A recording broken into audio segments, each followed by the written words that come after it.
We begin this evening's talk. It's part of our series of great personalities of Jewish history. Rabbi Isaac Luria, I'm going to refer to him throughout as Arizal. We'll see in a minute why.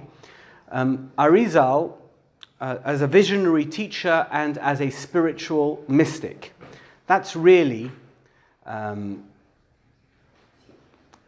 a very interesting topic because it covers a lot of ground, and it covers ground that you are somewhat familiar with, but you have no idea that you are. And I'll tell you what I mean, because everyone here is familiar with the Jewish calendar and things that we do in Jewish life.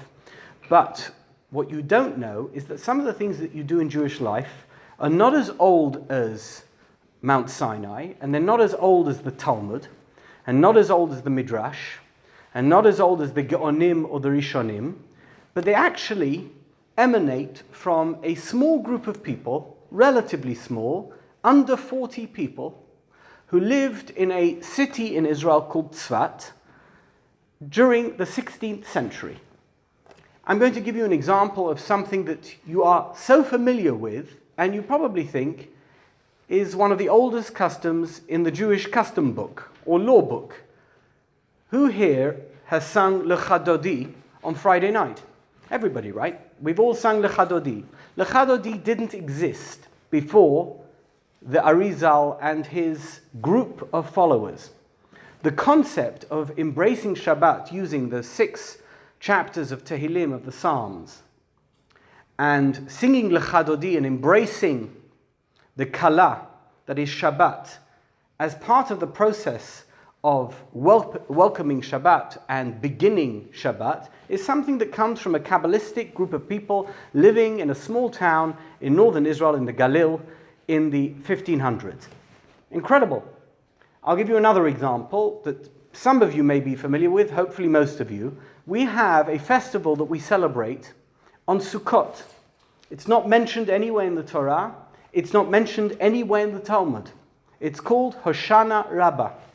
On Hoshana Rabbah, which is the last day of Chol HaMoed, Sukkot, we have this incredible davening, praying that we do in the morning, and we say a whole bunch of penitential prayers, the concept being that even though on Yom Kippur, at the end of Yom Kippur, we have Ne'ilah, which concludes the repentance process, which is Aseret Yemei Teshuvah, the 10 days of penitence, of repentance, between the beginning of Rosh Hashanah and the end of Yom Kippur, actually, it carries forward, and the Ne'ilah of Ne'ilah, if I can put it that way, is on Hoshana Rabbah. And we come to the synagogue, and as we shake lulav, and then we take aravot, we bang them on the floor, we say certain prayers. It's quite a long davening on the morning of Hoshana Rabbah. There's no basis for it in the Talmud. There's no basis for it in the Torah. It emanates from a small group of Kabbalists who lived in Tzfat in the 16th century. Now, I've just given you 2 examples. There's many more of things that we do and that we're familiar with. Jews, whether we are Sephardim or Ashkenazim, whether we are Hasidim or Mitnagdim, whatever walk of life we come from, whichever country our families may have originated, we do these things as part of ordinary Jewish religious life. And they have their roots in the Arizal and his group of disciples. So I think it makes a lot of sense to really understand who the Arizal was. I don't know if you recall, last time we spoke about Maimonides. And Maimonides is the originator of this idea of codifying Jewish law in a very set law book type of way. And the way we observe Judaism is based on Maimonides' system. He systemized Judaism. It was all very disorganized before, and he systemized it. The Arizal did something else, and that's what we're going to see. And much of what he did is reflected in things that you and I do. And I have to tell you, the most obvious example of that, and here I'm going to end, is the concept of the Messianic age. So although Mashiach was something, the idea of a Mashiach is something that originates long before the Arizal, this yearning for Mashiach that permeates every aspect of our Jewish existence is something which he developed in the 16th century and which we have embraced, and it had its aberrational moments, such as with Shabtai Tzvi, who we've spoken about before. But the fact that we have this concept that so much of what we do is to prepare ourselves for a messianic age, as you're going to see, is very much a central theme of the Arizal's kabbalistic ideas. So I'm going to begin by saying that the average layman knows very little about the Arizal. And that's a fact. We know that he existed, we know that he was a Kabbalist, and that's really it. But we may know his name, Yitzchak ben Shlomo Luria Ashkenazi. He's known as the Arizal, Ari, because some say it stands for Eloki Rabbi Yitzchak, which is the godly man Rabbi Isaac. It could be that he's just because he was a lion of the faith. Ari means lion in Hebrew. Zal is Zichrono Livracha. Arizal, or Ari Hakadosh, the holy lion. That's how he's referred to, and that's how we hear. You may have heard him quoted, a rabbi speaking and says, I'm going to tell you now something that the Arizal said, or somebody quoted the Arizal in one of the books that you've studied. The Arizal, he was a leader of this group of Kabbalists who lived in Tzfat. We're going to hear much more about Tzfat later on. And 16th century Tzfat in particular, and Tzfat is a town in northern Israel. You may know, not sure that you do, that he died very young. So you would assume that someone who had such a profound impact on Jewish life lived to a ripe old age. He died at the age of 38. So in his very short lifespan, he managed to have this incredible impact on Jewish life. And you should know something else, that many of the people who we are familiar with in terms of Jewish learning, take Maimonides as an example, were prolific writers. And because they had many students, both in the place that they lived and beyond, their writings were adopted and became part and parcel, ubiquitous in terms of Jewish life. We know very little about the writings of the Arizal. He may have written much more than we're aware of or familiar with, but we're actually only knowledgeable about what the Arizal thought because of the writings of his disciples, of his students. The main one being a man called Rabbi Chaim Vital, but there are many others. And Rabbi Chaim Vital recorded the teachings of his Rebbe, of his mentor, of his Kabbalistic teacher, and that was the Arizal. And Arizal's words are recorded through the reflections of what his students heard, particularly Rabbi Chaim Vital. Now, he did write some things. He wrote some Zemirot that we sing on Shabbat. Yom Zeli Yisrael is one of the Zemirot that we sing on Friday night. That was written by the Arizal, full of Kabbalistic allusions. And many other Zemirot that he wrote, not that many, 2 or 3 other Zemirot that we are familiar with. And we're going to see that he participated in one of the most important projects of Talmudic explanations, and that's not widely known, in the 16th century. We'll get to that. You may know, as I've already mentioned, that his Kabbalistic teachings and his method of Kabbalah, and we haven't yet defined Kabbalah, were an inspiration to generations and centuries of rabbis all the way to this day, but not always for the right reasons, or not always with good effect. So Shabtai Tzvi, who was a false messiah, used the teachings, mainly actually not Shabtai Tzvi, but his so-called prophet, Nathan of Gaza, used the teachings of Arizal as a way to propagate this myth, this lie, that Shabtai Tzvi was the Mashiach who'd come to liberate the Jews from exile. That's something which emanated from the teachings of Arizal. Hasidism. In the 18th century, there was a man called Israel Baal Shem Tov, Rabbi Israel Baal Shem Tov, and he came up with this idea, he popularized this idea of infusing Judaism with spirituality and mysticism, and he had many, many Talmidim. They became known as Hasidim, and those Hasidim really found their inspiration in the teachings of Arizal. So if anybody here has been inspired by Hasidim, by the music, by the singing, by the learning, by the spirituality of the Hasidic movement, they owe their thanks not necessarily also to Rabbi Israel Bar Shem Tov, but they owe their thanks to Arizal, who came up with the concepts that were the platform for the Hasidic movement to begin. There's much that we don't know about Arizal. And even I have to tell you that we're going to have a lecture there. I'm not sure exactly how long it's going to last, and you'll forgive me if I go a little bit over the hour. But there's much that we don't know about him.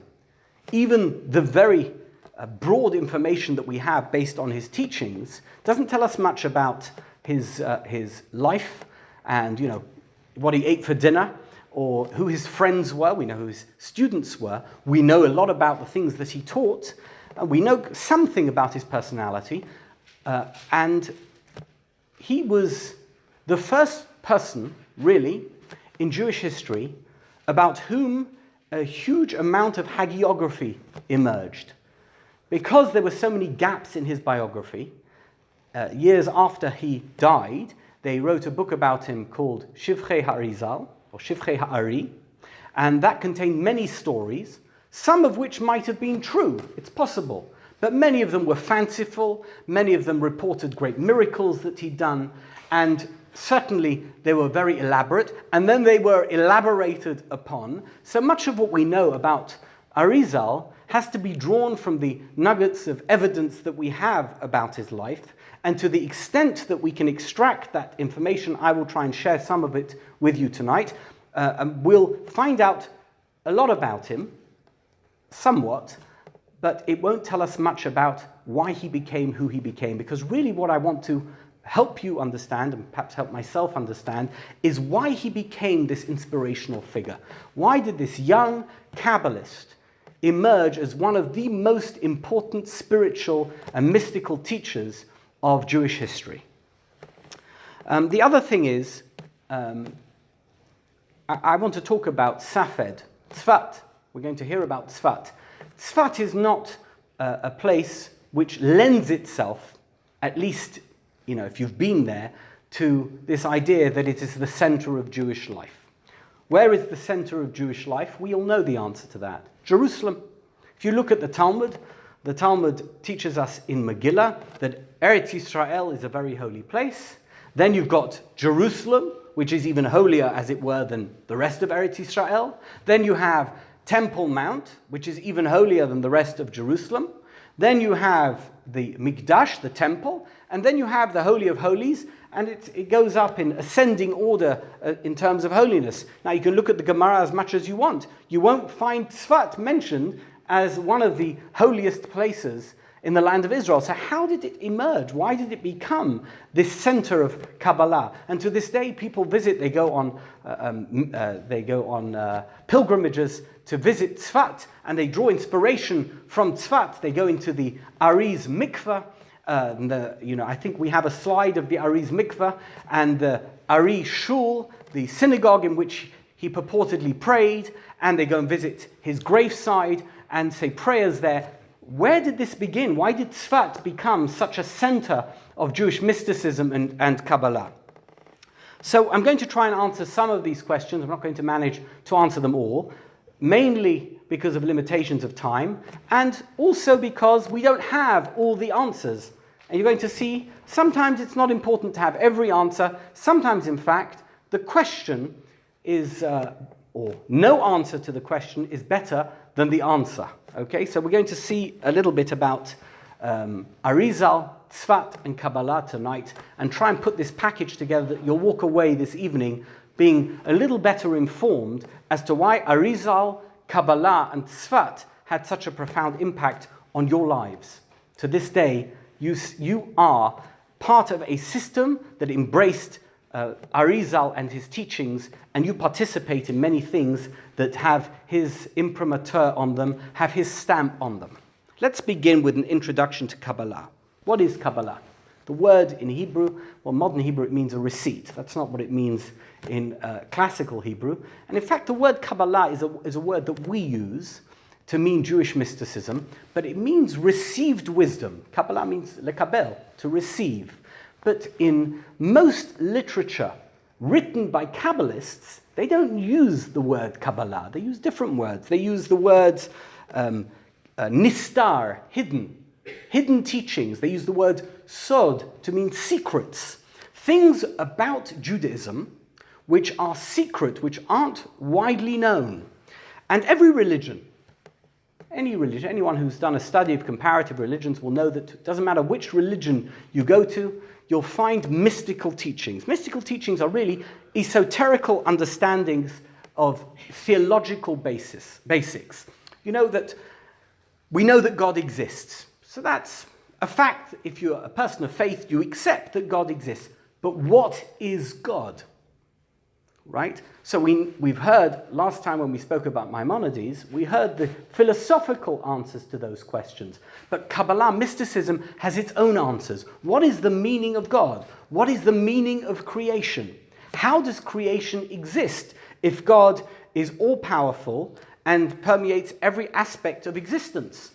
What is this? Is this chair God? Is this table God? How are we meant to understand the existence of a physical universe which appears to be devoid of God if God exists in every realm and in every sphere? So there are three branches of Kabbalah. Obviously, this is not a comparative religions class. I'm not going to tell you about Sufi Islam or mysticism within Christianity. I'm going to specifically talk about Judaism, about Kabbalah. And I'm going to tell you that there's three different types of Kabbalah. The first is meditative Kabbalah.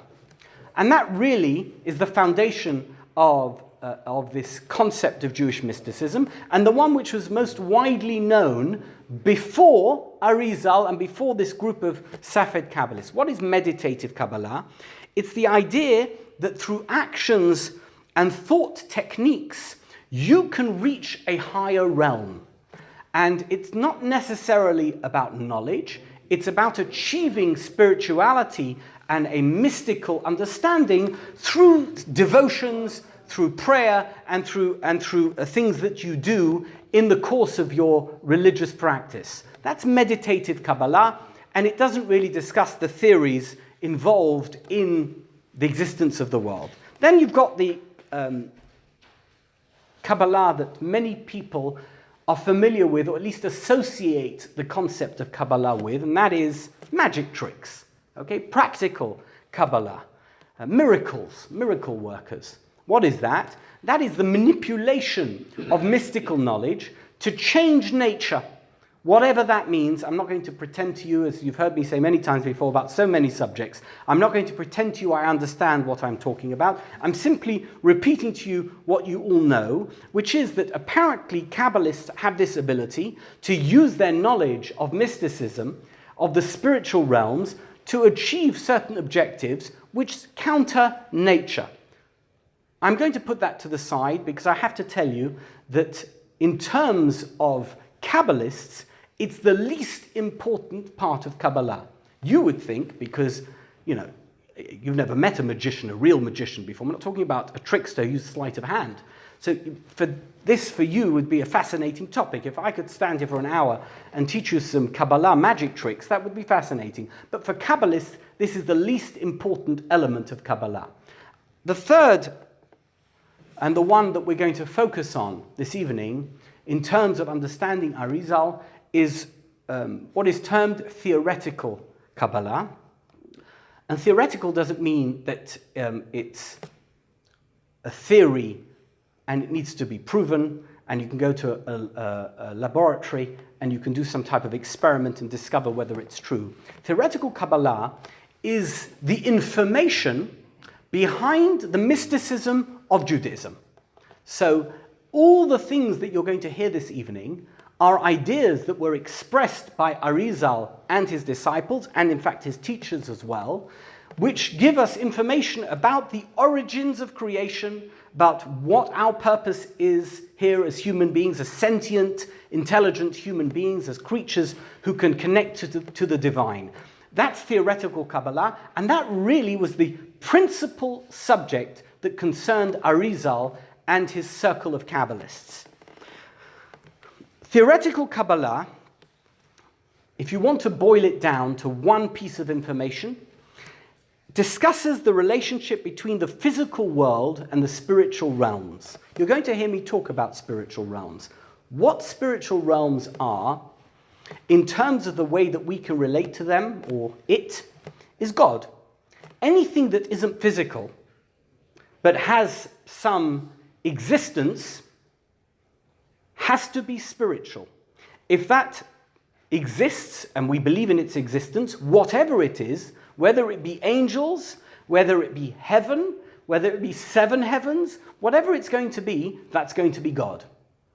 The question then becomes, what is the physical world, which isn't a spiritual realm? We look around us, there's nothing spiritual surrounding us here in Beverly Hills, unless, of course, you beg to differ. I don't know, you may have other ideas, but the facts are that we live in a physical world, which isn't spiritual, which leads to the question, where is God?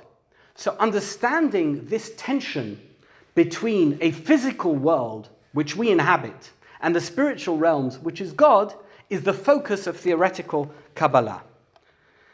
For 2,000 years, from the time the Torah was given, and maybe more, 2,500 years, 3,000 years, the study of Kabbalah was done via a particular medium.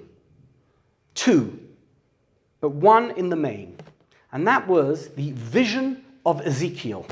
Yechezkel was one of the prophets, and there is a discussion in the Talmud as to whether we should have included the book of Ezekiel in the canon, because it's so confounding and it's so difficult to understand and relate to that perhaps it would have been better if we would have avoided it completely. But the decision was made at some point to include the book of Yechezkel in the canon, but it contains this confounding information, and particularly we're talking about the Maaseh Merkavah. What's the Maaseh Merkavah? It's in chapter 1, and it describes the vision that Yechezkel, that Ezekiel had, of a heavenly chariot. And the heavenly chariot is made up of heavenly beings which have physical appearances which are described in vivid detail in the book of Ezekiel. And that was the medium through which people discussed mysticism and the spiritual realms. The Talmud in Chagiga, it's mentioned elsewhere, but the Talmud in Chagiga goes through this subject of Maaseh Merkavah in great detail. So we have a lot of information about the correct approach to understanding these very weird depictions in the book of Ezekiel, and it's found in Chagiga.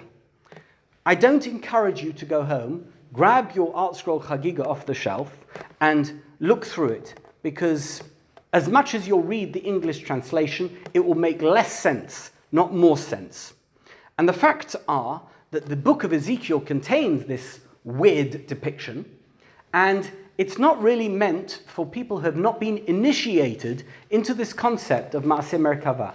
It's like if I were to hand you, I hope there's no, astrophysicists in the room, okay? If there's an astrophysicist in here, please be quiet.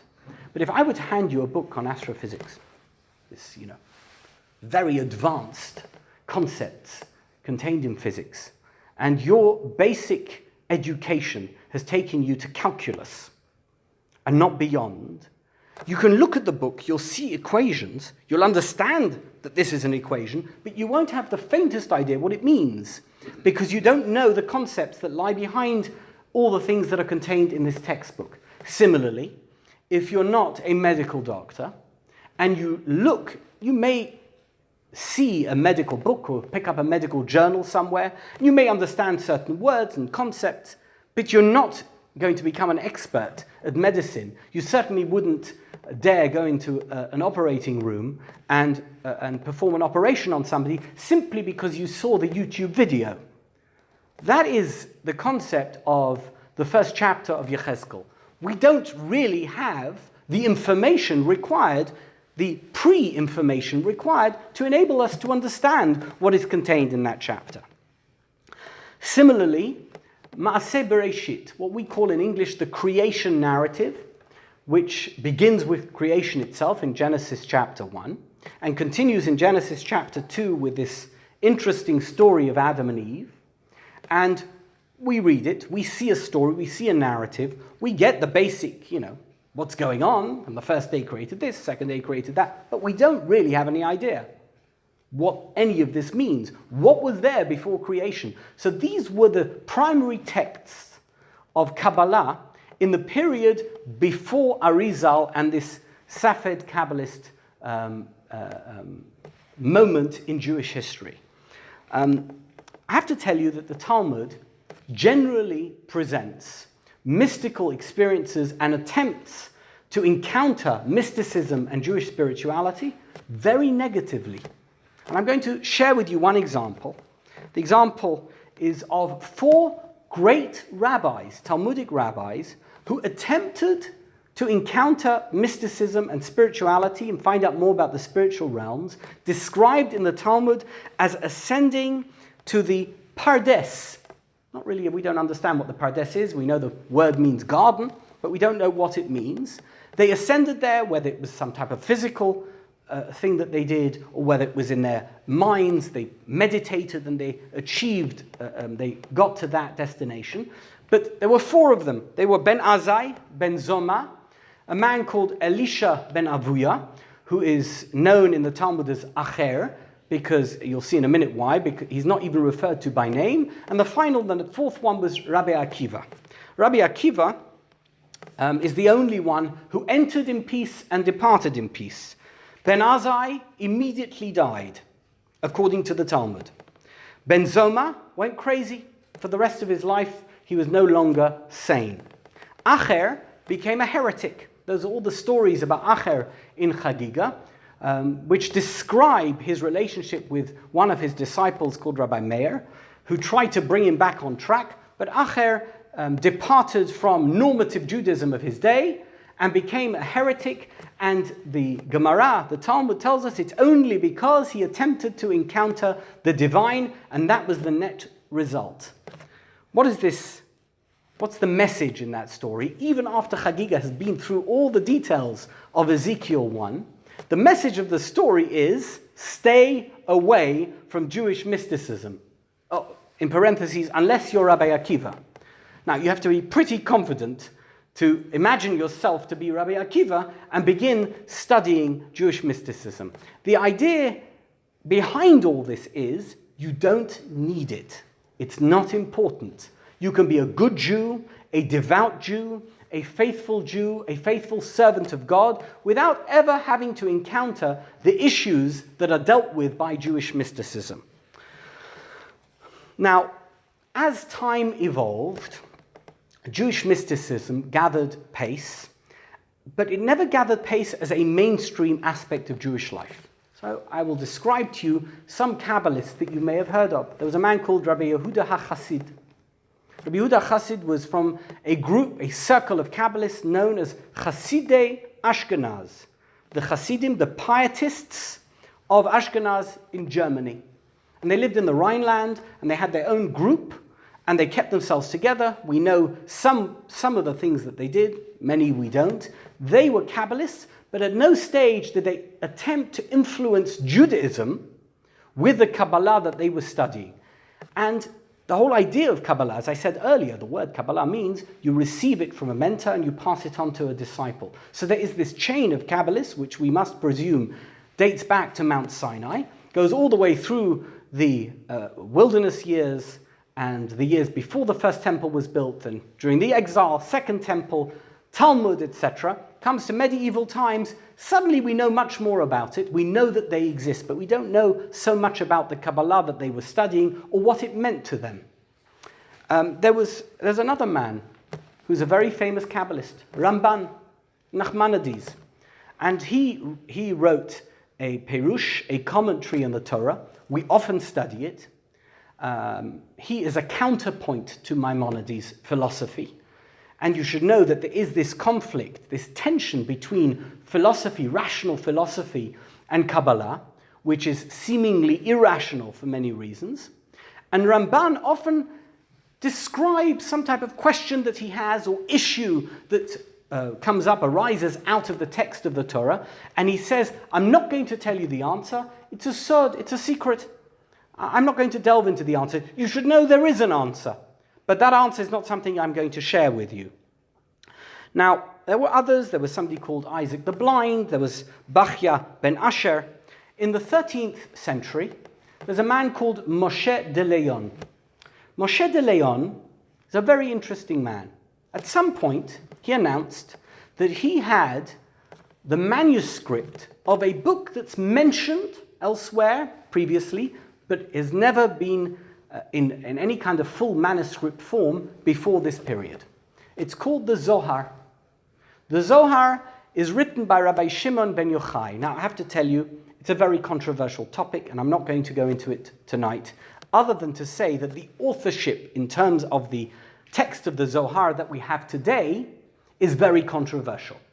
So to suggest, as Moshe de Leon did, that the text that he produced and that we have is the text that was written by Shimon bar Yochai is controversial and refuted by quite a number of people, not least of whom was a great Kabbalist of the 18th century, who I've mentioned in other talks, Rabbi Yaakov Emden. He wrote an entire book to refute this idea that the Zohar was authored by Rabbi Shimon bar Yochai. I think the consensus is that it contains the information that was conveyed, mentor to disciple, etc., beginning with Rabbi Shimon bar Yochai, but by the time he got to Moshe de Leon, and he may have imagined that this text that he had, and which he probably helped edit and compile, was a pure text that had originated with Rabbi Shimon bar Yochai and that he wrote it. Now, I'm going to compare the two texts, the Talmud and the Zohar. Both are written in Aramaic. The Talmud was very carefully edited, and there are hundreds, thousands maybe, of manuscript pages dating back to who knows when of Talmud. And you can find them in the Vatican, you can find them in the Bodleian Library, you can find them all over the world. The Talmud was a book that was very carefully put together for the specific purpose to be studied as the source of Jewish practice and Jewish law. The Zohar never went through such a process. The Zohar was always a hidden book. It was a book that only was allowed to be studied by those who are initiated into Kabbalah. And therefore, by definition, it's not passed down in this very edited form. If it exists at all, it exists in small scraps of information, or maybe it is Torah Sheba'al Peh for the Kabbalists, and they pass it only orally onto each other, in which case the text that we have from the 12th century, from the 13th century, is not the original form. Rabbi Yaakov Emden describes and shows how the Aramaic that is used in the Zohar wasn't prevalent at the time that Rabbi Shimon bar Yochai lived. And therefore, it's not possible that he wrote some of those words, connective words, even sentences, whole sentences. And yet, this is fascinating. There are sections of our prayers which we recite on a regular basis. I'm going to give you one, which we recite after we take the Torah out of the Ark, of the Aron HaKodesh. We recite a prayer in Aramaic, Brich Shemei, about the greatness of God's name and the greatness of God and the truth of God. That is a passage from the Zohar. And if you open Rabbi Yaakov Emden's Siddur, you'll find it in there. So clearly he wasn't suggesting that the Zohar was a forgery, as some of the maskilim, the enlightened scholars of the 19th century claimed. He wasn't suggesting it was a forgery. He was suggesting that to treat the text of the Zohar with caution. But the concepts that are contained in the Zohar and the ideas that it contains, of course, are true and do emanate originally with the Kabbalists who studied under Rabbi Shimon bar Yochai and passed it on generation to generation. The important point to remember before we begin talking about the Arizal is that Kabbalah, this idea of mysticism, was not something that affected day-to-day Jewish life. You didn't need to know anything about the Zohar in order to be a good Jew. You want to observe mitzvot, halacha. You want to wear tzitzit, okay? You want to make tzitzit. There's halacha. You look at the various texts that exist on the creation, the fabrication of tzitzit, and that's fine. You don't need to know much more than that in order to put on a talit or a garment that has tzitzit on it. Are there kabbalistic concepts which are attached to tzitzit? Of course there are, but you didn't need to know them. And in fact, they didn't find their way into the Jewish way of life, even during this period when Kabbalah was being studied by great rabbis. But Jewish mysticism, as I said, became the counterpoint to Jewish philosophy, dealing with theological questions from a mystical perspective. Some of the answers which Kabbalah gives to the questions, the great questions of the origin of the universe, are problematic. In a sense, sometimes it's better if we wouldn't have the answer because we can make no sense of them. And I want to share with you some very basic concepts of Kabbalah so that we understand what we're talking about and what Arizal was dealing with together with his group, with his circle. And I have to add the rider so that you really understand this. I'm not an expert by any means on Kabbalah. This is not a Kabbalah class. And so what I'm telling you is really basic knowledge, basic information, terminology, so that we get an appreciation of what it is we're talking about. The first is that God isn't referred to as God in Kabbalah. He's referred to as Ein Sof, that which has no end. That's what Ein Sof means. The infinite. Ein Sof means the infinite. He's the ultimate source of all reality, both spiritual, that makes sense, and physical. Ein Sof is completely unknowable. That means we cannot know the infinite God, and it's unfathomable to the human mind. God is pure perfection. This idea is similar to Maimonides' negative theology that we've once discussed. That means we can know what God is by knowing what he is not, right? Because everything, any definition that we give of God reduces him to that definition. Even if we give 20 definitions of God, he now becomes reduced to those 20 definitions. So he's not that, and he's not something else. He's nothing. He's nothing that we can use, no word that we can use to describe him, because he is infinite. He's beyond any definition. That is how Maimonides wants to understand God. But it goes further. So the Kabbalistic understanding of God goes much further. And I'll tell you what I mean. Because Kabbalists refer to God by what is known as 10 Sephirot. I think we have an image of the Sephirot up there. Spheres, aspects, realms through which God is manifested. So rather than defining God as that, it is the way through which we can understand God. It's slightly different, isn't it? So if I say somebody is a happy person, okay, I'm describing the person as happy, not sad. But if somebody makes me happy, I'm not describing the person, I'm describing my own reaction. It's not a perfect definition. I'm not trying to pretend that this is a perfect definition, but it's looking at something from a totally different perspective. God is available to us through 10 different aspects of personality, it's referred to by Arizal as clothing, as external clothing, because we can't possibly understand who God is. Ein Sof and the Sephirot make up the upper world, the spiritual realm that I've been describing, the world of purity, God's domain, as it were. The lower world, that's our world. That's Beverly Hills, California, or anywhere else you're going to be in the physical universe. Doesn't matter how vast the universe is, because God is beyond time and space. We can't describe God as old or young, or big or small, but the physical world can be described in that way.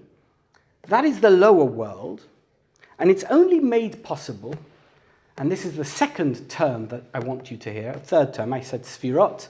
I've told you about Ein Sof. The third term is Tzimtzum, concealment. God concealed himself, withdrew himself, as it were, Again, don't ask me to explain it. And by the way, if you want to know what the great debate was between mitnagdim, those who opposed the Hasidim, and Hasidim, it was the understanding of what this word, concept, tzimtzum, means. So if you're a Chabad Chassid and you study the works of the, as they refer to him, the Alter Rebbe, the Baal HaTanya, the Baal HaTanya describes God's immanence in the world, in everything that surrounds us. But the Vilna Gaon and his Talmud, his disciple, great Kabbalists, Rabbi Chaim Volozhin, the Vilna Gaon, described Tzimtzum in a totally different way. So how that works, don't search me, I don't know. But Tzimtzum is this idea that God withdraws himself to enable the illusion of a physical world.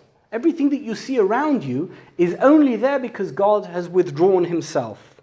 Now, the big question of Kabbalah, as I mentioned, is how does this spiritual, I'm pointing upwards, it could be down, right? It's not in a physical place. We always, when we talk about heaven, we point up, right? Bashamayim mima'al, we say. But mima'al doesn't mean a physical place. It means above our understanding, above the physical world in terms of our ability to relate to it. What's the relationship with that world and this world? And the answer to that question, according to Kabbalah, is with great trauma and great stress. It's not a simple relationship. The upper world is a perfectly calibrated machine. Everything is perfect. Everything makes sense. Every cog fits in where it's found. The lower world is full of at least potential, but usually in reality, full of brokenness and full of destruction. And every aspect of our world, and this is we're now coming to the Kabbalah of the Safed Kabbalists, every aspect of our world has a counterpart in the upper world. Each part of our world has, as it were, a spiritual dimension. So if you can, we talk about us having a neshama, right? We have a soul. Do animals have souls? Well, not in the way that human beings have a soul, but they have a spiritual dimension. Does a table have a soul? Not really. But there is a spiritual dimension to a table. There's a spiritual dimension to events. There's a spiritual dimension to a group of people, which is different than the individuals within that group and their spiritual dimension. Every aspect of the physical world has a spiritual dimension. And human beings are central in this scheme, and particularly the Jews as God's chosen people. We are at the very center of this relationship between the physical world and the spiritual realm. This means that and this is where I'm coming to the important point, what we do, our actions, have an effect on the upper world, both positively and negatively. So, particularly if we do something wrong, it results in disharmony between the physical world that we occupy and the spiritual world where things are perfect. So the thing that we ought not have done was never done in the spiritual world, in the God world. But it's done here. So that creates a tension. And particularly, according to the Kabbalah, between two of the Sefirot, Tiferet and Malchut. Those are the two Sefirot where the tension is most apparent. By the way, if we do something good, and this is going to be very important in the Arizal's work, if we do something worth doing, if we do what we refer to as a mitzvah, but he takes it further, he uses the word tikkun. If we do that, it has the opposite effect. It has an effect on the spiritual realm. So the core of the radical difference between Jewish philosophy and Kabbalah is the effect that we can have on God. As it were, and this is the way the Kabbalists describe it, we can cause harm to God. If you're looking at me, as if I know the answer to the question that's on your mind, what do you mean you can harm God? God is perfection. So that's true in classical theology, in Judaism that we all know and that we all grow up with.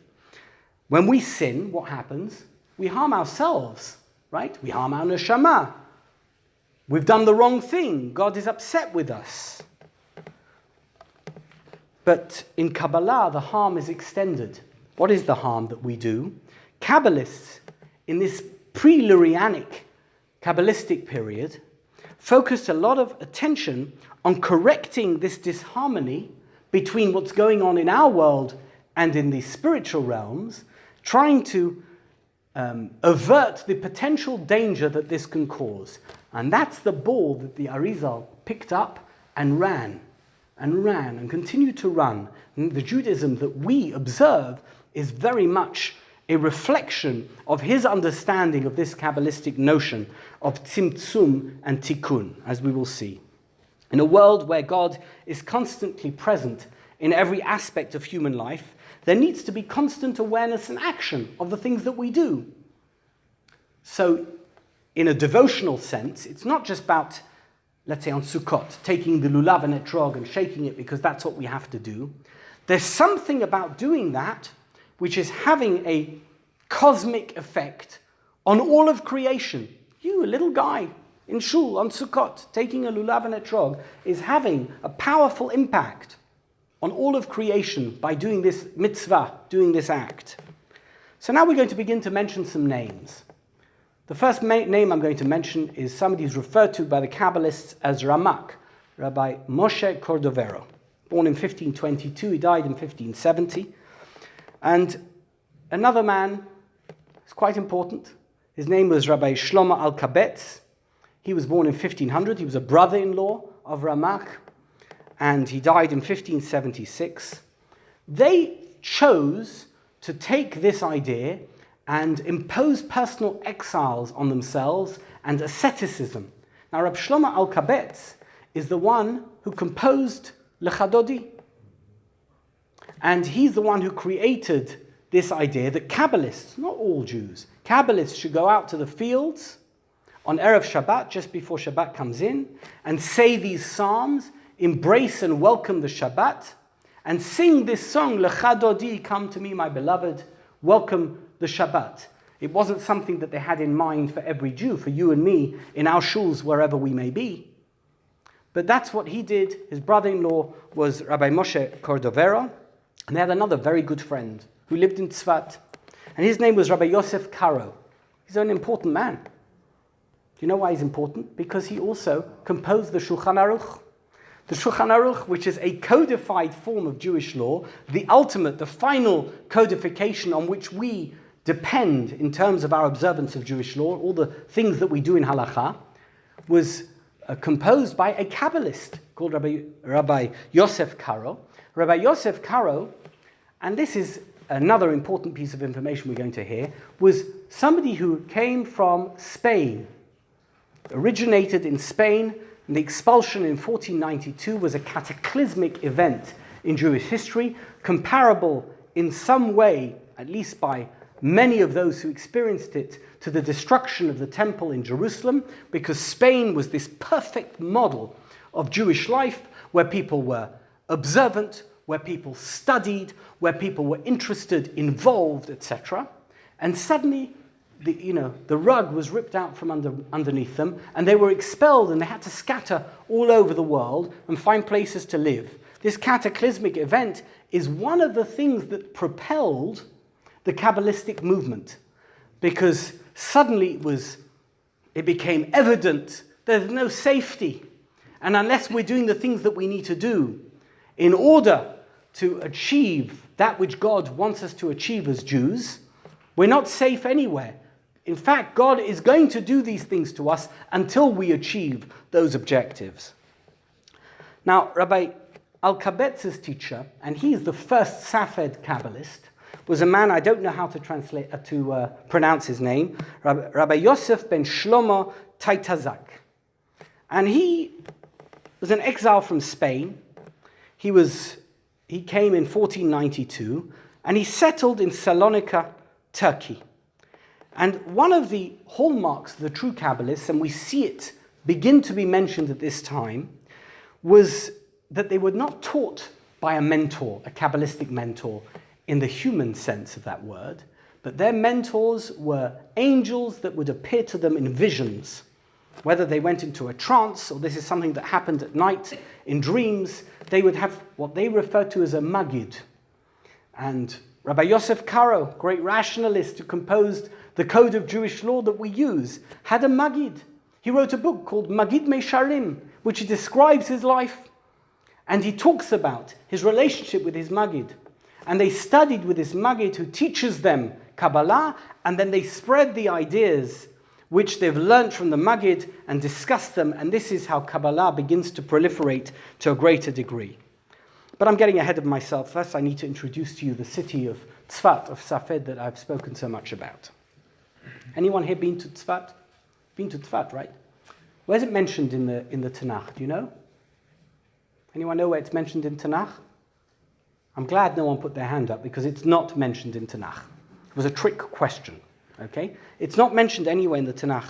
There may be a possible mention of a place called Tzef, in Josephus. Josephus was a first century Jewish apologist historian, a Roman lover who joined with the Romans in the Galil when everyone else he was with committed suicide, and he witnesses the destruction of the Beit HaMikdash of Jerusalem in the years 69, 70 of the Common Era. Josephus mentions a place called Tzef. We have no idea if that is Tzfat, possibly. The first time we see the word Tzfat appear anywhere in Jewish literature is a Yerushalmi. Yerushalmi is the 5th century.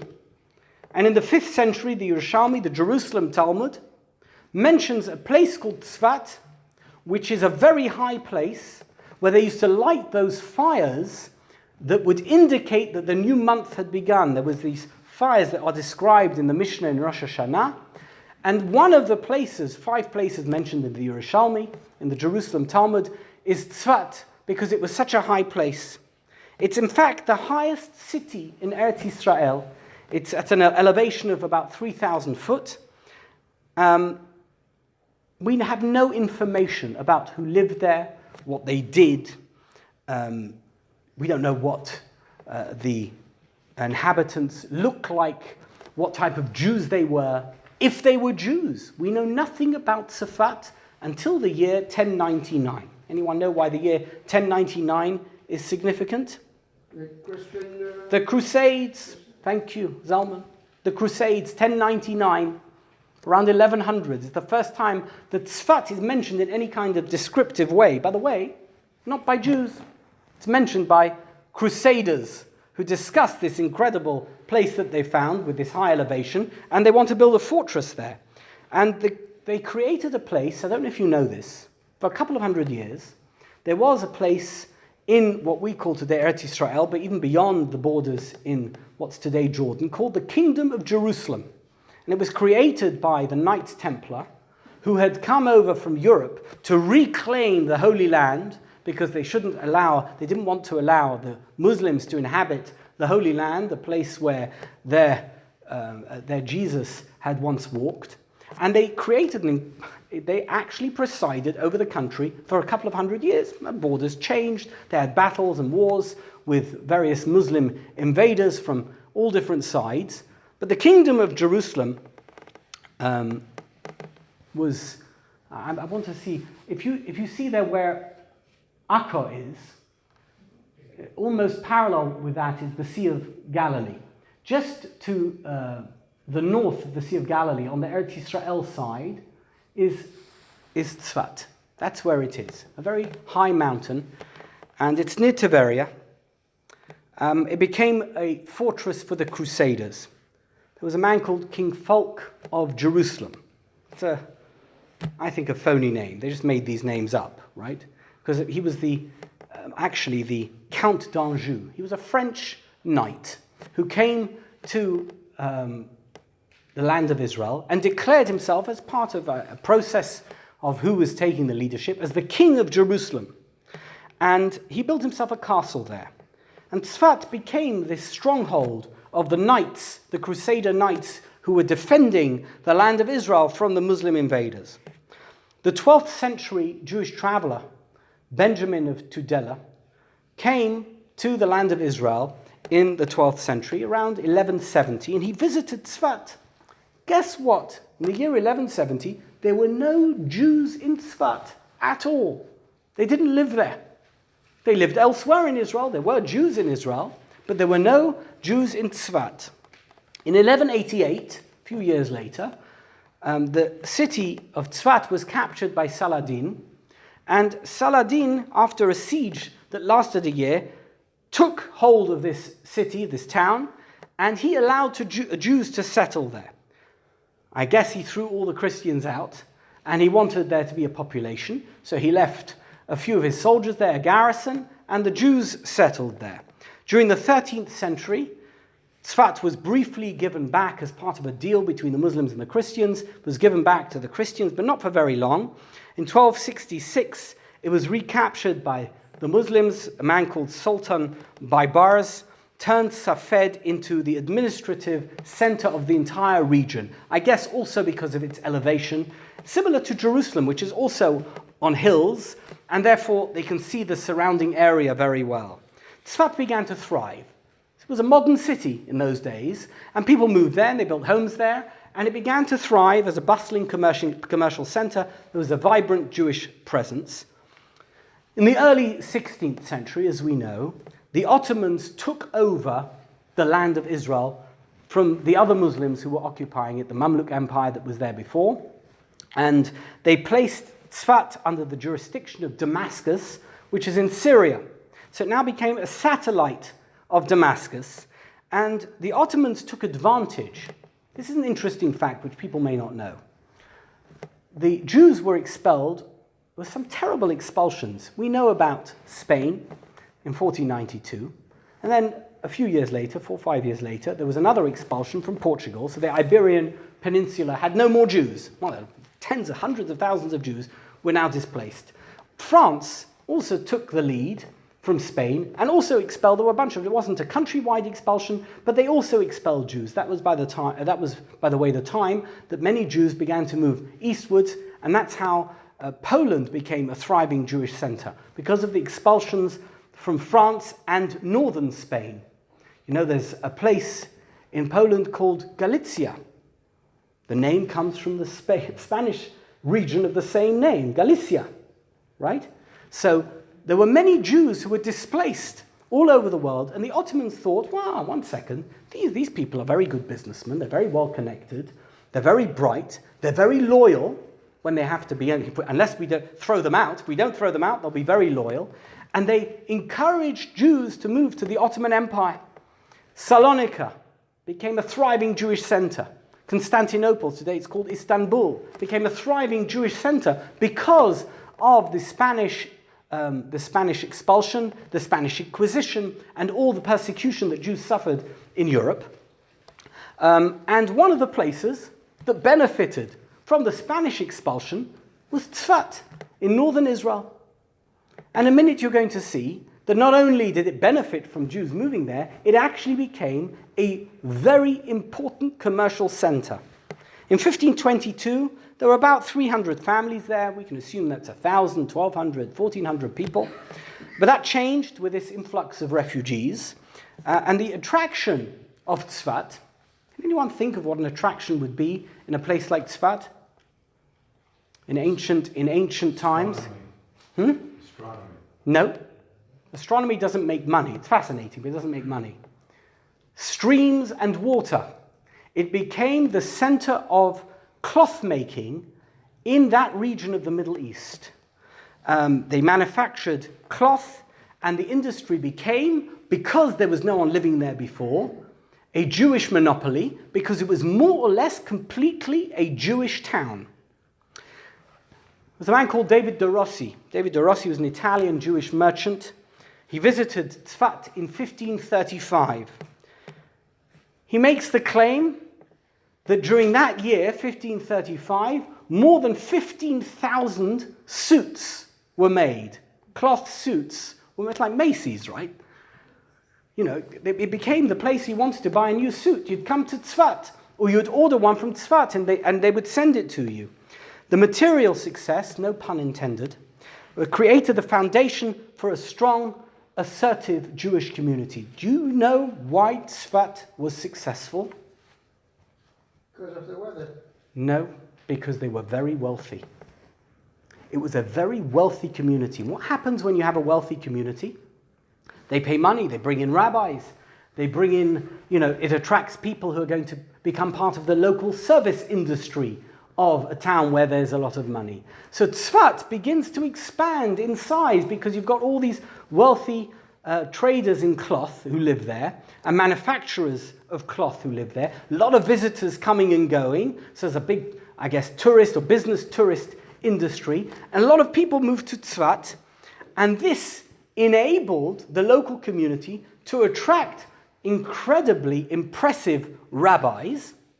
And the community became extremely strong and vibrant. It became one of the 4 Jewish centers in the land of Israel, a place that doesn't appear anywhere in Tanakh. So we understand why Yerushalayim is a vibrant Jewish center. We understand why Hebron is a vibrant Jewish center. We can understand that Tveria is a vibrant Jewish center because in the time of the Talmud it was the most powerful Jewish community at one point in northern Israel. Tzfat becomes successful and vibrant as a result of the cloth industry. The important thing to know, of course, is that the vast majority of the Jews who lived, who were part of the community of Tzfat in the 16th century, were not born there. And Arizal is no exception. So now I'm going to give you a little bit of a biography on Arizal, because we've a long introduction here, almost an hour, if not an hour. We're going to talk about Arizal, we're going to try and understand who he was, and then we're going to talk about Lorianic Kabbalah, and hopefully we'll all be home before breakfast. Isaac ben Solomon Luria Ashkenazi was born in Ottoman Jerusalem in 1534. His birthplace, we know exactly where he was born, is now the site of a place called the Old Yishuv Court Museum in the Old City of Jerusalem. I think we have a slide. His father was Polish, German, and Ashkenazi, hence his name Ashkenazi. His mother was Sephardic. We don't even know her name. We know nothing about his forebears other than his father's name. The population of Jerusalem was growing at the time. In 1538, there were 1,600 Jews there. By 1553, there was almost 2,500 Jews in Jerusalem. And Jerusalem was going through a period, as you know, of renovation. You've been to Jerusalem, right? You've seen the walls of Jerusalem. The walls of Jerusalem were built during the 1500s by the Ottoman Turks. So the walls that we're familiar with, some of them are based on walls that have a much earlier date. Others were created at that time. It was being renovated. It was being updated. And the Arizal's father was a businessman there. Unfortunately, he died when Arizal was very young, and their family moved to Egypt, where he was brought up by an uncle, his mother's brother, a man called Mordechai Francis, in Cairo. Francis was a tax farmer. Tax farmer was quite a common profession in those days. What happened was that there was certain tax expectations of different parts, sections of the population, and they would sell the rights to collect taxes to different people. They could make a profit on it. So, for example, if they're just going to make up this number, they were expecting $100,000 from a particular street, they would sell the rights to collect that $100,000 to somebody for whatever the price was. They collected either $100,000, maybe they collected a bit more, whatever the difference was between what was expected from the state, from this tax farmer, and what the person actually collected, it would be his to keep. Tax farming was a very profitable profession. Now, Arizal had a number of rabbis, or so he was associated with a number of rabbis, the most famous of whom is someone called Radvaz, Rabbi David Ben Shlomo ibn Abi Zimra. Radvaz is a very important rabbi. He became the chief rabbi, more or less, of Egypt, but certainly in Cairo. He was the leading rabbi of his time in that region, and he was a Rosh Yeshiva. He had a big yeshiva in Cairo, and he wrote 3,000 teshuvot, responsa, halachic answers to questions that came to him from all over the world. Radvaz is quoted in any halachic discussion that you will see today. It is likely that Arizal first heard about Tzfat from Radvaz, because Radvaz was also from these immigrants, these refugees who came from Spain, and his family settled in Tzfat. From this group who settled in Tzfat, immediately after they moved, not right away, first they settled a little bit in Turkey, and then they moved to Tzfat. Radvaz's rabbi was the first significant rabbinic leader in Tzfat, a man called Rabbi Yosef Saragosi. He's really the first rabbi that we're aware of, who we could refer to in modern terminology as the chief rabbi of Tzfat. He was born in 1460, he died in 1507, and he was the first Safed Kabbalist. He's the one that we know. He's not buried in Tzfat, he's buried elsewhere. Arizal's other teacher in Cairo was a man called Rabbi Betzalel ben Avraham Ashkenazi, another man of Ashkenazi origin, and he's known to us by a compilation of commentaries on the Talmud that is studied to this day called Shita Mekubetzet. Several volumes. What he did was, there were a lot of existing manuscripts, and he collated them all together, edited them, and put them in a sequential order so that they corresponded to the pages of the Talmud, or the Talmud as it unfolded. And he had a helper in this editing process, Arizal. The Arizal became his editing partner. So when we study the Talmud and we look at Shita Mekubetzet, I said before, Arizal never wrote anything. It's true, he never wrote anything on Kabbalah, but he wrote on the Talmud because he took this information and he helped his Rebbe put it together. He also cooperated on a number of other halachic projects. There's evidence of his stature as a rabbinic scholar, and by the way, he was only in his 20s at the time, so it must have been a very, very bright man. A number of documents have also come to light. I think we have a slide of one in the Cairo Geniza that tell us about his success as a businessman. Would you expect that? This man was a great mystic, very spiritual. He is the founder of spiritualism, of Jewish mysticism that we're familiar with today. He was also a very successful businessman. Do you know what he did? He sold pepper. Oh, it's important, I mean, imagine having, cholent on Shabbos without pepper. It wouldn't work. And he was concerned that people should have tasty cholent, so he became a pepper. So I'm sure he didn't do it for that reason. He did it because he wanted to be a successful provider for his family. And we have evidence at the age of 20 already that he was a successful businessman. And in 1554, 20 years old, he sold a boatload of pepper to a man called Natan Chefetz for 150 gold coins. We have evidence of other pepper transactions he was involved in, also loans that he made, that he took out to provide him with the money so that he could buy these goods, and debt repayment arrangements, because he lent money to people as well, business associates. Even after moving to Tzfat in his 30s, he was still involved in the pepper trade. And he's mentioned in various documents that were discovered at the Cairo Geniza, and clearly he was a successful businessman. By the way, that's useful, because if you want to spend your life studying, and you have a successful business that can be run either by your associates, your family, people you trust, you can devote the time to study, which is exactly what we're going to see Arizal did.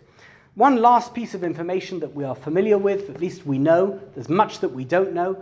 Arizal got married in Cairo, and he married, within his family, married his first cousin, the daughter of the uncle with whom he had been living. Now I want to talk to you about Arizal, the spiritual mystic. We've heard he was a great rabbi, a halachist, Talmudist. We heard that he was involved in business. We heard about the tragedy of his family. He lost his father at a young age. But we know Arizal through his Kabbalah, through his mysticism. So who was it? Who was he as a Kabbalist? Arizal's first Kabbalah teacher was Radvaz, who himself was a great Kabbalist, who wrote a book. He wrote 2 books on Kabbalah that we're familiar with. One called Magen David, about the letters of the Hebrew alphabet, Aleph Bet. What their meanings are, their mystical meanings. He wrote another book about the Hebrew alphabet, and that one's called Mitzudat David, about the shape of Hebrew letters. How obscure is that subject as the topic for a book? He wrote another book called Migdal David about Shir HaShirim, which is very Kabbalistic. And he was, we know, Arizal's Rebbe, but he wasn't the one who introduced Arizal to the Zohar. It's a very, very important book for him to be introduced to. That was a man also from Cairo called Rabbi Judah Masud. Rabbi Masud, is the first person in Jewish history to take the text of the Zohar, which is Aramaic, very difficult to understand Aramaic, and translate it into Hebrew. He didn't translate the whole thing. That wouldn't happen until the 20th century, believe it or not. But he translated certain sections of the Zohar into Hebrew. He was familiar with the text of the Zohar. There's a man in the 18th century who we know as Chida, Chaim Yitzchak David Azulai, an Italian rabbi, actually was born in Eretz Yisrael, who was very familiar with the traditions of Jewish history, had a brilliant memory, and he sought out information on Jewish history. He wrote a book called Shem HaGadolim about great rabbinic personalities. And he describes how it was that Arizal became so familiar with Kabbalah and became such a kabbalistic giant. In his late 20s, he began secluding himself in complete solitude so that he could study Kabbalah, whether it was Zohar or other texts, we don't know. Presumably Zohar. And this began in the 1560s, this phase. It lasted, according to Chida, for 6 or 7 years. Now let me tell you what this means. He would retire every week on Saturday night to an island. The island is called Jazirat al-Rada. It's in the middle of the Nile. And it seems his uncle, who was a wealthy man, owned a big tract of land, maybe possibly even the whole island. And he would sit on this island from Saturday night until Friday afternoon, every single week, alone in a cottage and study. We don't know what he ate. We don't know what he was doing there. Presumably this was the time when he was studying with his Maggid mentor. He would come home on Erev Shabbat, and he would spend the Shabbat with his family. But once he started this phase, he no longer spoke Arabic ever again. He only spoke in Hebrew, and only if he needed to speak. He didn't want to waste his power of speech on mundane matters. And immediately when Shabbat went out, he would go back to the island and begin his contemplative study of Kabbalah. In 1570, having completed this phase of his life, and having achieved Kabbalistic greatness, and we don't know how, we're going to know in a minute what he came up with, he went to Tzfat. Tzfat is the center of Jewish Kabbalists in the world. We heard Rabbi Moshe Cordovero, we heard about Rabbi Shlomo Alkabetz, we heard about Rabbi Yosef Karo, but there were others. And he went to Tzfat, and he probably went there to study with Ramak, with Rabbi Moshe Cordovero, because he wanted to become an even greater Kabbalist. Unfortunately, less than 6 months after he got there, the master died. And the disciple, this great Kabbalist, the Arizal, who's only 36 years old, becomes the master. So it's an accident of fate. He went to Tzfat to study with Rav Moshe Cordovero, and because Rav Moshe Cordovero died, he now replaces him as the chief Kabbalistic rabbi of Tzfat. And he died less than 2 years later. During that time, he gathered around him a circle, an incredible circle of disciples. We have 38 names which are listed by Rabbi Chaim Vital in 4 separate groups. But I want to tell you how secretive these groups were. Rabbi Chaim Vital writes that in his group there were 11 people. Obviously it was the most elevated group. 11 people in the group. And then he lists 3 other groups.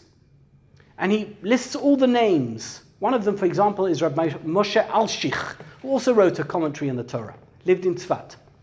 And then he writes, at least I think these were the people in the group, but I don't really know because nobody ever spoke about it. So I presume, based on the information that I have, that these are the correct names. We know, for example, he left some names out, but he may not have known that they were part of this circle of Arizal. We also know that there were rivalries between these different groups, Kabbalists who want to excel and be the favorite of their master Kabbalist, the Arizal. I want to end, not quite end, by talking about the incredible system of Lorianic Kabbalah, as it's known in English, the method of Kabbalah as put forward, defined by Arizal, this method that has impacted our Judaism to this day. First of all, you should know that he had a very powerful personality. Well, it's obvious. He must have been an extremely charismatic individual if at the age of 36 he could inspire people who are far older than him and who could have felt, we don't want to listen to this young man. but he clearly was a very powerful personality. He was also very pious. Rabbi Chaim Vital describes things that he did and how humble he was and pious he was in every aspect of his life, not just his Judaism, in the way he related to people. But the most important thing about him was the incredible new approach to Kabbalah that he proposed and which became the accepted form of Kabbalah, which is the foundation of Jewish mysticism to this day. Let me begin with this. Arizal believed that he was Mashiach ben Yosef. Who is Mashiach ben Yosef? We know about Mashiach ben David.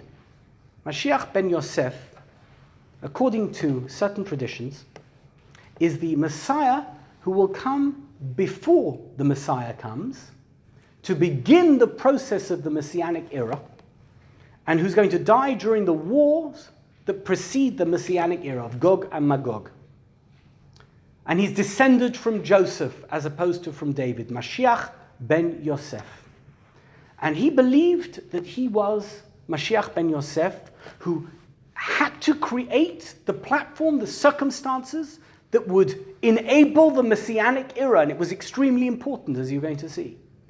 In addition to which, he predicted that Mashiach was going to come in 1575.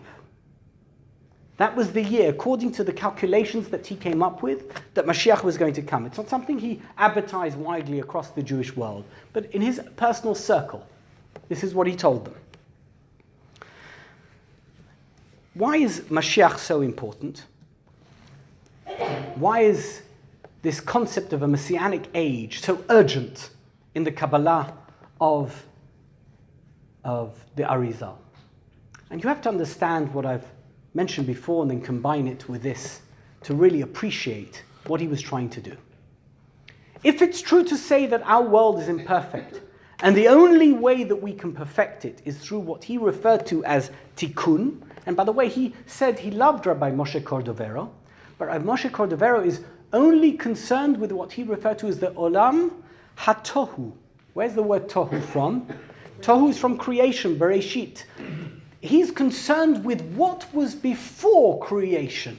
What happened before the universe was created, and somehow to relate that to his world. He said, I am concerned with that world, but I'm actually also very concerned with the Olam HaTikkun. The Olam HaTikkun is because the atrophy began, the attrition began, the moment of creation. We know from the sin, and it goes into great detail about the sins of Adam and Eve and Cain and Abel and all the various things that we know from the Torah and Tanakh. These are all things which have damaged the potential of the world to connect to its spiritual roots. And God is suffering as a result of that break of the physical world with the spiritual realm. And he says we have the obligation to be metaken, we have to be the metaknim, to do tikkun in this world, to enable the Mashiach to come. What is Mashiach? Have you ever heard the expression we say, Chadesh Yameinu Kekedem? What does that mean? What do you think that means? Chadesh, renew our days as of, in English we say, as of old. Kedem. Kedem doesn't mean, it means the very beginning, the origin. The origin was perfection. That's when the world was created. When Adam, whatever plan A was, with Adam and Chava in the Garden of Eden. That is Chadesh Yameinu Kekedem. That is the Messianic era we yearn for, which can only be achieved through Tikkun. And the degeneration of the world is something that needs our input to correct. And Arizal proposes methods of restoring the original harmony that existed between the Olam HaTohu and the Olam HaTikkun. And eventually the two will be congruent with each other and will reunite and will be in harmony. He talks about Shvirat HaKelim. Shvirat HaKelim is the breaking of the vessels. What does that mean? Breaking the vessels is the only way you can achieve the perfection is if you break things. Imagine you take a car to a mechanic. The guy looks at the car and he says, I'm going to fix it. How are you going to fix it? I'm going to look at it. and it's going to fix itself. That's not the way it works. How does a mechanic work? He takes all the pieces apart, and then he puts them back together again. Now, if you look at the car after the mechanic has taken everything out of it, and it's all lying there on the floor in the body shop, the garage, wherever it is, you think, my gosh, everything's broken. No, everything's in perfect order. Now it's going to be put back exactly where it's meant to go. Shvirat HaKelim is we need to break the vessels down in order so that they can be put back together in their proper harmony. This is the essence of the Arizal's teaching, that we each have a role to play in harmonizing the physical world with the spiritual realm. Shvirat HaKelim doesn't necessarily happen because we've done it. Sometimes it usually happens because it happened by itself, that degeneration has occurred. And now we're faced with a shop floor which is full of broken pieces, and now we have to gather those pieces together, find their sparks and match them up with other sparks. You can feel the urgency. Now, I'm not suggesting that you're my kabbalistic circle, but can you imagine? I'm not just, a pawn on the chessboard. I'm the king. I'm the queen. Everyone is a king and a queen and a prince and a princess who can, in fact, do that which needs to be done to bring Mashiach. It's so intense. These were the teachings that the disciples of Arizal drew out of the things that he was teaching them and propagated in first private manuscripts which they circled among themselves and eventually made their way out of the land of Israel to Europe, to North Africa, and elsewhere in the Middle East. And suddenly, this urgency of a messianic era which is going to correct these aberrations, such as the expulsion from Spain, such as the persecutions that exist, Chmielnicki massacres that took place in the Ukraine. Suddenly, we can make the difference. You know why Chmielnicki killed Jews? Because we didn't do the proper tikkunim to bring the Messiah. And suddenly you have the possibility of people believing that Shabtai Tzvi, a flawed personality, a man who is what we recognize today, who has bipolar syndrome, and supported by, crazy prophet Nathan of Gaza, that he can be the Mashiach because they're yearning for Mashiach. It's so real to them. It's so immediate to them. It's so close to them because these doctrines had infused themselves into Jewish life. I want to end on that note to help you understand that the Arizal's effect on Judaism is so profound that we're not even aware of it. In the same way as Maimonides' effect on Judaism is so profound that we're not aware of it. The fact that we have this urgent belief in Mashiach is because the Arizal turned it into something that we can achieve through our actions. Not I believe Mashiach is going to come and I'm going to sit passive at home waiting for the announcement to come on CNN. I can do something to bring him. The Hasidic movement, the idea that through joy, the jumping around and the dancing and singing is part of this Shvirat HaKelim to do Tikkun. That's what the Hasidim believed, that they need to re-infuse the world with the joy that's missing in order to pick all the sparks up and reconnect them to the divine. The Mitnagdim didn't believe that. They believed that it's only through the intensive study of Torah lishma. Not Torah because of knowledge, I need to know what I need to do. I study Torah because I need to study Torah in order for Mashiach to come.